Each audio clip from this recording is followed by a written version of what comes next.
Hey everyone, ready for another deep dive? Today we're looking at some news straight from the Faroe Islands. Always love catching up on what's happening over there. So we've got some articles here hot off the press. Oh, fresh from the source. Exactly, straight from the Faroe Islands. Nice. Should be a good one.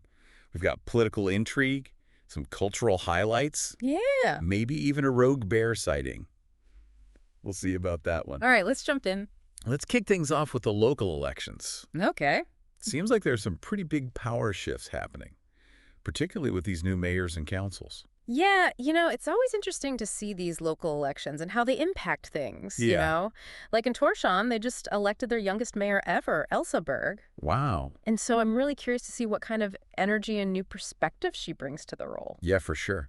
And speaking of interesting situations, Yeah. Vagar, the new coalition there, wants to split the mayor's term, Oh, really? which Interesting. might not even be legal. Wow. Oh. Talk about bold moves right out of the gate. Yeah, that raises some questions Yeah. about their understanding of the law or maybe just like deliberately pushing boundaries. Yeah, we'll have to see how that plays out. Yeah.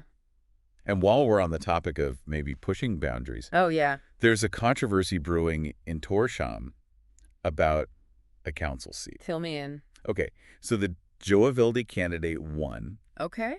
but some people are saying that it should gone to Framsókn because of how the Faroes election system works. Okay. I'll be honest, I don't totally understand the ins and outs of their system. Yeah. Can you maybe break that down for me a little bit and explain what the debate is all about?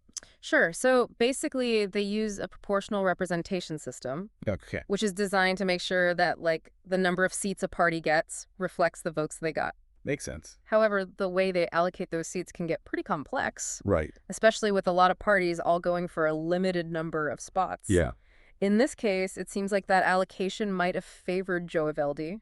Okay. Which, just as a reminder, is the pro-independence party. Right. Even though Framsókn, a more center-right party, may have technically gotten more votes overall. Interesting. So it's this nuanced situation that really shows how even well-intentioned electoral systems can have these unintended consequences. Wow. So it sounds like we could do a whole deep dive just on the election system. Oh, for sure. But in other news, amid all this political maneuvering, Yeah, it seems like there's a growing push for unity, particularly on Sandoy Island. that's right. Yeah, the newly elected mayors there are really advocating for fewer municipalities. Okay. They're even talking about uniting the whole island under like one administrative body. Really? Wow. It's a big move. So I'm curious about the potential impacts of that. Like, Yeah. could it streamline things? Would it make the island more efficient? Or would it cause people to feel like they're losing their voice at a local level? It's hard to say. It's kind of a double-edged sword, Right. but it'll be interesting to see how those discussions unfold over time. Definitely. Okay, let's shift gears for a second to something a little more lighthearted. Sounds good. How about a celebration? Love good celebration. Okay, first of all, we have a centenarian in our midst. Irina Christofferson from Vestmanna just celebrated her 100th birthday. Oh, wow. That's incredible. That's amazing. 100 years old. It makes you wonder what she's seen Yes. over that time, right? Like all the changes. Seriously. And speaking of milestones, Yeah. we have another celebratory note from the world of Faroese literature. Oh, nice. Jogvan Isaacson's book, Dead Men Dancing, Mm-hmm. just won the prestigious Patrona Award. Oh, wow. For those who don't know, it's the English translation of Dedningar Dansa Asandi. Okay. Very Yeah. exciting to see Faroese culture being recognized on an international stage like that. For sure. For sure. And it's not just literature making waves. Oh, what else? A song inspired by a Faroese melody is being released internationally. Yeah. It's called What If It Were Me? And it's getting a lot of buzz. Music really does have this global reach, huh? It does. Okay, let's get into some business news. Right. Specifically, this Icelandic investment firm, Hagar, Okay. acquired the Faroese company, SMS. Okay. I'm familiar with them. Yeah. So it seems like this is kind of a win-win situation for everyone involved. Oh, how so? Well, the shareholders are happy because Hagar's value has increased by 10% since the acquisition. Wow. Nice. And Niels Mertensen, who was a key figure in the deal, got a nice chunk of Hagar shares too. Oh, so he's probably pretty happy too. Probably doing all right. Good for him. But unfortunately, not every business is experiencing that kind of success. Right. Nordic Aqua, the salmon farming company, Yeah. facing some pretty serious biological challenges, and they're not expecting any sales for the rest of the year. Wow. That's a tough break for them. Yeah. It It really shows you how challenging aquaculture can be, especially dealing with all those natural factors outside your control. Yeah, absolutely. But on a brighter note, Okay. wages in the Faroes have seen a 6% increase Okay. over the past year, Wow. totaling 12.6 billion DKK. That's significant. Yeah, it is. I wonder, though, are those gains keeping pace with the cost of living? That's a really good question. Yeah, because it's not just about the numbers. Right. It's about the actual impacts. Are people actually better off? Exactly. Yeah. Okay, before we move on, just a couple more news items that caught my eye. Okay. First up, police are investigating a suspected arson case at the Pishusi building in Torshavn. Oh, wow, really? Yeah. Concerning. And get this, a SAS flight from Stockholm to Miami had to turn back because of severe turbulence over southern Greenland. Oh my gosh. Can you imagine? Yeah, that's a little scary. Okay, are you ready for a story that's a little more out there? Hit me with it. All right, so an insurance company is investigating a claim of a bear attacking cars. Hold on. But get this, video footage is raising doubts about whether it was actually a bear. Okay, wait. A bear in the Faroe Islands. I don't know, right? That's extremely unusual. Very strange. Okay, so what else could it have been? That is the question. This is intriguing. Right. I need an update on this later. Okay, well, before we get too lost in this potential bear mystery, Yeah. we need to touch on the Faroes national football team's recent victory. Oh, right. They beat Armenia 1-0 in the Nations League. That's impressive. Yeah, considering it was a hard-fought defensive battle. Totally. Yeah. So, you know what? We've covered a lot of ground already Yeah. in this first part of our deep dive. Yeah. From electoral drama to economic shifts to literary successes and bear sightings. Maybe bear sightings. It seems like there's never a dull moment in the Faroe Islands. doesn't. So what stood out to you so far? Well, I think what's really striking me is this sense of dynamism and change that's happening across the islands. You know, whether it's young people stepping into leadership or communities figuring out how to come together, Right. even just the global reach of their culture. Yeah, It seems that the Faroe Islands are really at a turning point. I completely agree. It feels like they're finding their place on the world stage while still staying true to themselves, you know. Absolutely. We've got lots more to unpack, so stay tuned for part 2. Can't wait. You know, all this talk about new leaders in the Faroe Islands got me thinking about yeah. the future of education there. Okay. Seems like there's this whole debate going on about managing cell phone use in schools. Yeah, I saw an article about that too, where they were considering giving school boards more control over cell phone policies. Yeah, That's tricky, right? it is. Like, how do you balance the benefits of tech with the potential for distraction? Totally, especially with kids, you know? Exactly. It's like they're trying to find that sweet spot Yeah. between embracing the digital world and making sure students can still, like, focus and learn. Right. It's a challenge everyone's facing, but it seems particularly interesting in the Faroes with their strong sense of tradition and community.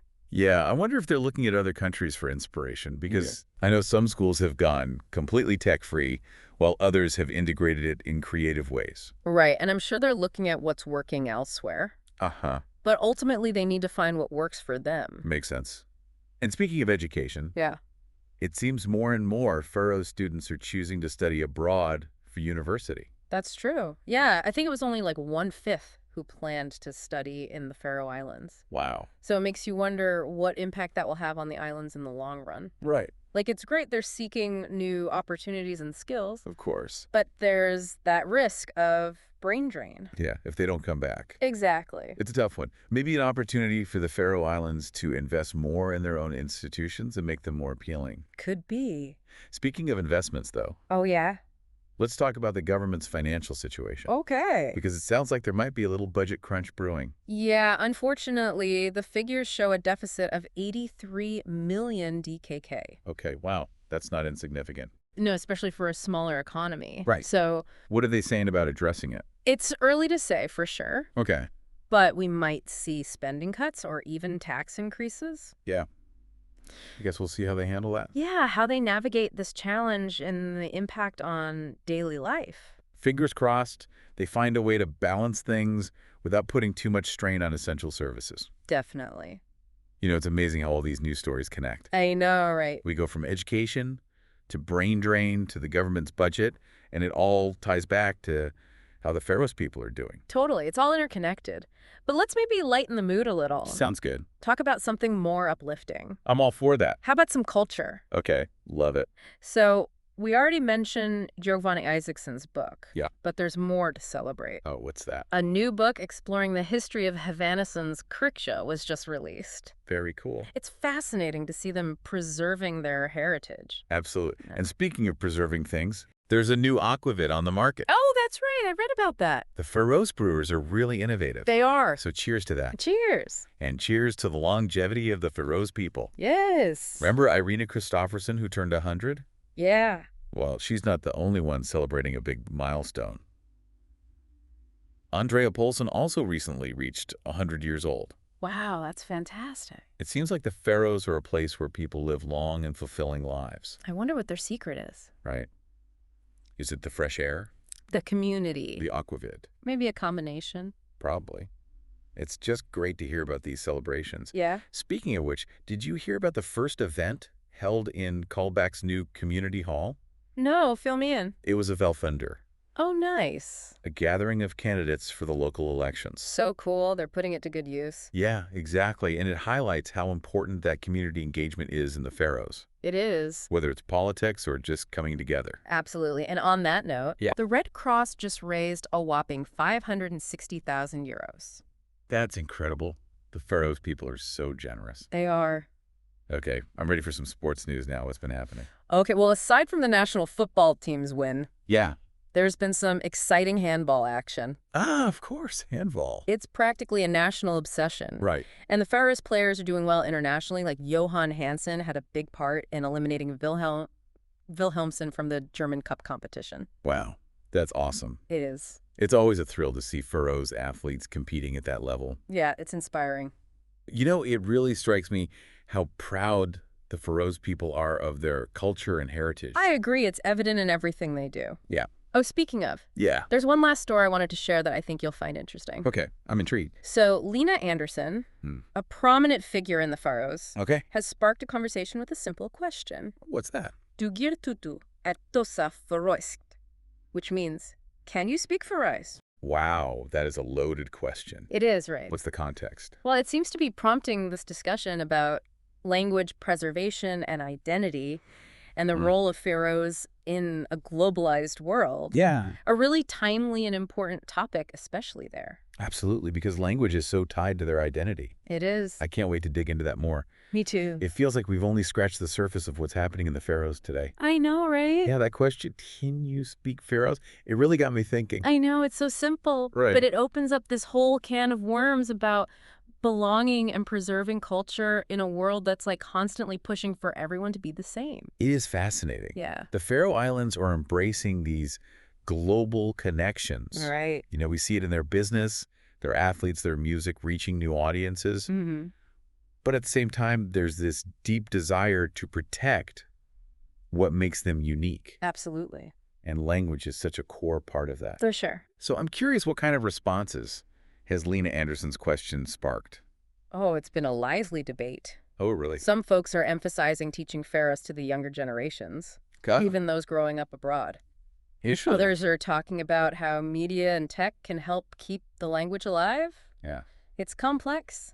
No easy answers. It makes me think about those students choosing to study abroad. Yeah. You know, can they still connect with their Faroese identity even when they're immersed in another language and culture? It's a question a lot of diaspora communities face. I bet. Yeah, and it's not just about speaking it fluently. It's about understanding the humor, the little cultural things embedded in the language. The nuances. Exactly, and keeping those connections alive, even from afar. You know, it's striking to me that the Faroe Islands are like this microcosm of so many global trends. In what way? They're dealing with globalization, technology, demographics, all changing, just like the rest of the world, but they're doing it in their own way with that strong community and respect for their heritage. I couldn't agree more, and that's what makes following their news so interesting. It is. It's like a reminder that even in this interconnected world, there's still room for individuality. Right. For cultural diversity, for those stories that challenge how we think. Speaking of stories that challenge how we think, Uh-oh. any updates on that bear incident? Oh, the bear. Right? Sadly, the mystery continues. Oh, no. The insurance company is still investigating, but no answers yet. Maybe it'll become a legend, Yeah, one of those pharaoh's tales passed down. Right. The mysterious beast of I love it. wherever it was. A little folklore. Yeah. Okay, before we wrap up, let's circle back to the Sandoy Island consolidation. Oh, right. Yeah, That's a story that's going to keep unfolding. for sure. What are your thoughts on the long-term impacts of that decision? Well, it's hard to say for sure, but it could really reshape the island's political and social scene. Yeah, how so? Will it mean more efficiency, more cooperation, or will it cause tension and division? Right. It's a gamble, but one with potentially big implications. It'll be interesting to watch that play out for sure. Yeah. And that's what makes these deep dives so great. What's that? We get to peek into this different part of the world, learn about new perspectives, and we end up with more questions than answers. Always. So, to our listeners, we leave you with this. Yeah. What's piqued your curiosity about the Faroes? Good question. What rabbit hole are you going to dive down next? Because as we've learned, the Faroes are full of surprises. They are. There's always something new to discover. That's the beauty of it. Thanks for joining us on this deep dive. Until next time.